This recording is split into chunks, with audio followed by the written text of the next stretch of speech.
کھانا چرانے والی چڑیل۔ گاؤں چاندپور کے لوگ ایک عجیب خوف میں مبتلا تھے۔ ہر رات کسی کے گھر سے کھانا غائب ہو جاتا اور دروازے پر لمبے ناخنوں کے نشانات ملتے۔ پہلے تو سب نے سوچا کہ کوئی چور ہوگا، مگر آہستہ آہستہ یہ راز کھلنے لگا کہ یہ کسی عام انسان کا کام نہیں ہے، بلکہ یہ کسی پراسرار مخلوق کا کام ہے۔ رات کے وقت گاؤں کی بزرگ عورتیں کہتی کہ انہوں نے گلیوں میں ایک پرچھائی دیکھی ہے جو دیواروں پر دوڑتی ہے۔ کچھ لوگ دعویٰ کرتے کہ انہوں نے ایک عورت کو دیکھا ہے جو بہت لمبی ہے، اس کی آنکھیں جلتے ہوئے کوئلوں کی مانند سرخ ہیں اور اس کے بال الجھے ہوئے ہیں جیسے سالوں سے نہ دھوئے گئے ہوں۔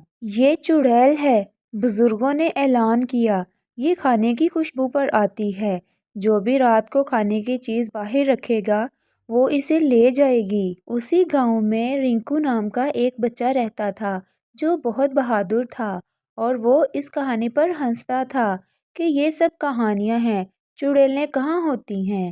اس نے کہا، مگر جب اس کی ماں نے اسے بتایا کہ ان کا تازہ پکا ہوا کھانا بھی راتوں کو غائب ہو جاتا ہے تو وہ حیران ہو گیا۔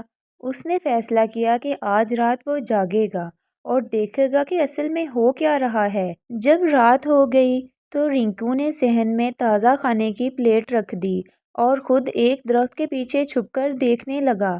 جیسے ہی رات کا دوسرا پہر ہوا، سرد ہوا چلنے لگی اور درختوں کے پتے سرسرانے لگے۔ اچانک اسے ایک سایہ دکھائی دیا جو زمین پر نہیں بلکہ دیوار پر چل رہا تھا۔ وہ سایہ آہستہ آہستہ نیچے آیا اور جب رینکو نے غور سے دیکھا تو اس کے رونگٹے کھڑے ہو گئے۔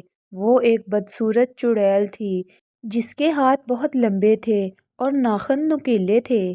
اس کی آنکھوں میں بھوک چمک رہی تھی۔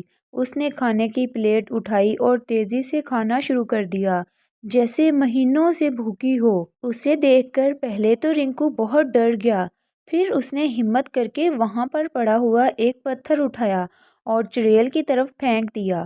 جیسے ہی پتھر اس کے جسم سے ٹکرایا وہ چیخ اٹھی۔ اس کی چیخ اتنی خوفناک تھی کہ پورا گاؤں جاگ گیا۔ چڑیل نے غصے سے رینکو کی طرف دیکھا اور بھاگ کر اس کی طرف لپکی۔ رینکو نے اپنی جیب سے قرآن پاک نکالا اور زور زور سے پڑھنے لگا۔ چڑیل کی چیخیں بلند ہو گئیں، اس کا جسم کانپنے لگا اور اچانک وہ دھوئیں میں تبدیل ہو کر غائب ہو گئی۔ گاؤں کے سب لوگ رینکو کے گھر جمع ہو گئے۔ بزرگوں نے کہا، یہ کوئی عام چڑیل نہیں تھی، یہ ایک بھٹکی ہوئی روح تھی جو بھوک کی وجہ سے چڑیل بن گئی تھی۔